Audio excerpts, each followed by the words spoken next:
Næsten så langt ude på landet man kan komme, og i skærende kontrast til Hollywood, er den amerikanske teaterskole Del Arte fra Californien på besøg.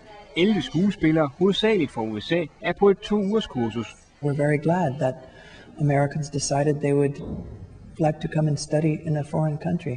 I think for them it's exotic.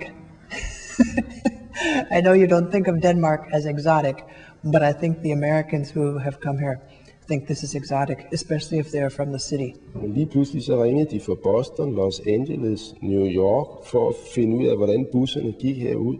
Og så lige pludselig så fik vi en aha-oplevelse. Aha, det her, sådan er den globaliserede verden. Sådan er det fra nu af. Skuespillerne lærer forskellige teknikker. Her er det den spanske danser Laura Muñez, som underviser i fysisk kontakt. Keep finding yourselves onto other levels.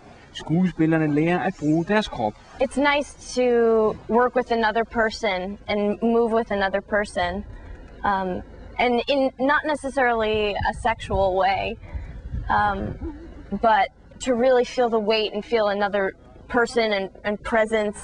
It's okay to use the arms.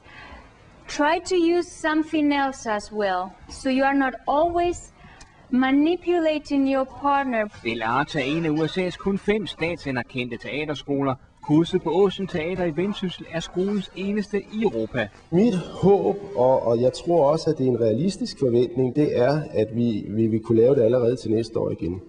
Og at vi vil kunne lave det fortsat, og hvis vi kan det, jamen så vil vi næste gang få mange flere danskere med, end vi har i år.